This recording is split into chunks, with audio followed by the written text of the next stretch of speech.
My name is Zorrik Voldman. I'm the CEO of Deepwaters. We were inspired by IDX. We are a order flow and custody protection solution. People call us FTX antidote. My background is varied. I started as a white hat hacker. I had a stint in the luxury industry. My design is being used by U.S. Coast Guard, Taiwanese Navy, Egyptian Navy.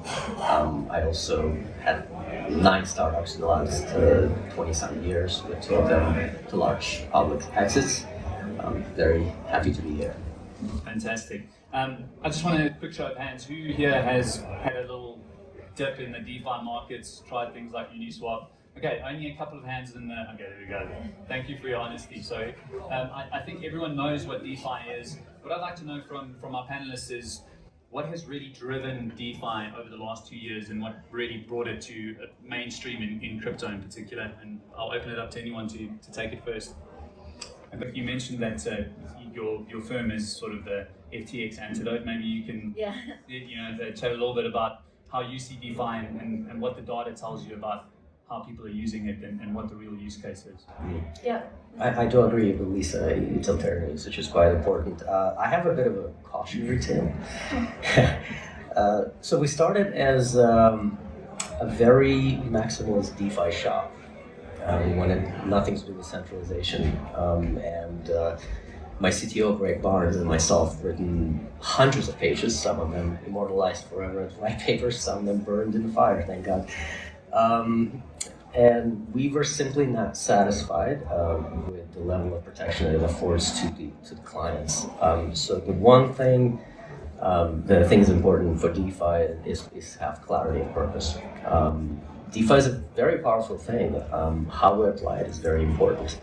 In some instances, such as perhaps trading, centralized systems are superior, unless we know exactly why we need DeFi. Is it to avoid the state? Is it to maintain our anonymity?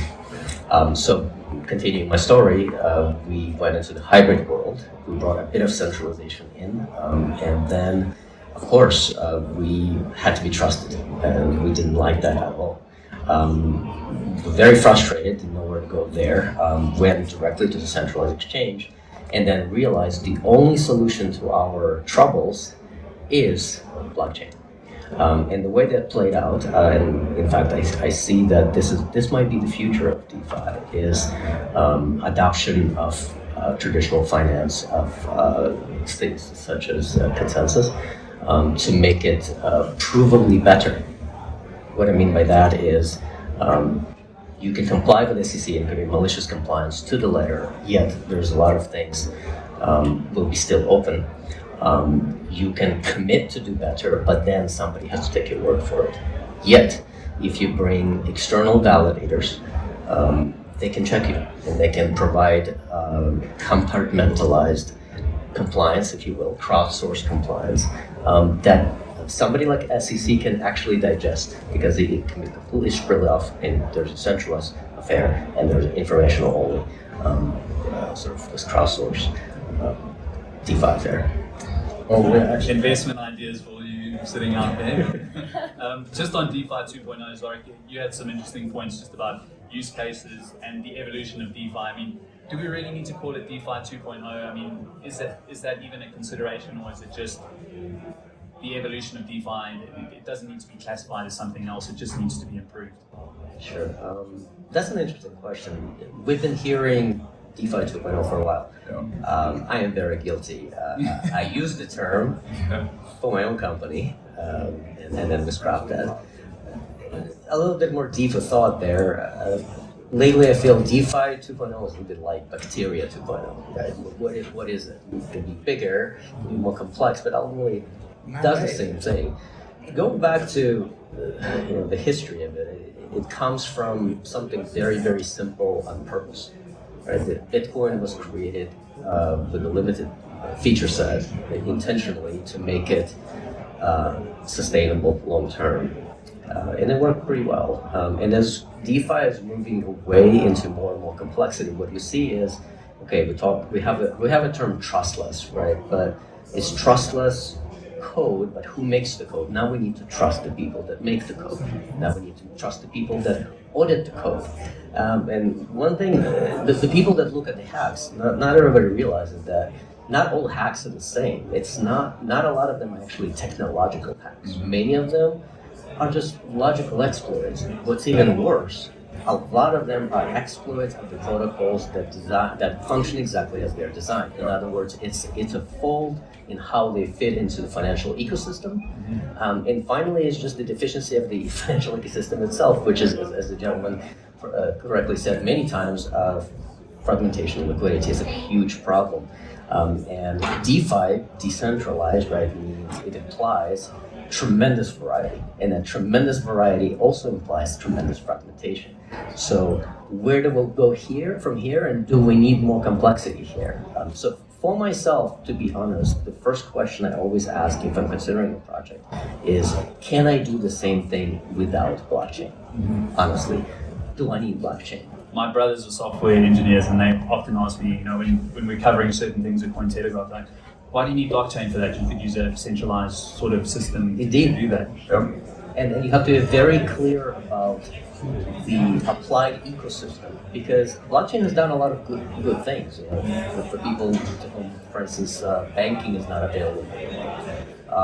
But at the same time, it's as it became popular, the hype sort of taken us all with it. And I'm a developer. I'm definitely guilty of it. We love to shoot flies with a camera. It's a lot of fun. Really annoys the flies. Doesn't do anything. I think it's time to go back on the basics. And DeFi has done very well. I think it's developed as much as it can. Anything further, I would actually start looking for additional use cases rather than more complexity. Trying to fix something that is not properly applied with additional complexity is probably not the way to go. So I would actually steer away from DeFi 2.0. I'm looking at the clock. We've got 3 minutes left. Wef's right down the door. What does this industry need to do to, bang the door down there and say, hey, DeFi can amalgamate in some sort of way with TradFi and the big brothers up there and down the street? Sorry, your thoughts? Sure. For me, I believe DeFi has created an incredible toolbox. It's well proven. And my preference would be for DeFi to go to traditional finance because it's so much bigger, and convince it that what DeFi provides is decommoditization for traditional institutions. Why do you go to TD Ameritrade versus IBU? It's an exchange, right? But what if TD Ameritrade promises, one can dream, not to do payment for order flow, or not to do preferential cancellation rights, things like that, and then prove it using DeFi, using blockchain. I think that would be huge, and that probably will introduce the liquidity we're hurting for because it felt like we're starting to sort of boiling in our own sauce, and that is expiring. We need to draw more liquidity from the outside of our group that maybe haven't been exposed to us, maybe is scared of us for a good reason, maybe. So we need a better interface. We need to be more buttoned up, and we need to go to traditional finance and draw them in. I was drawing. I used to run 25 traders as a quant for my own hedge fund, and here I am for some reason. More of you. Yes, we need more guys like me, definitely.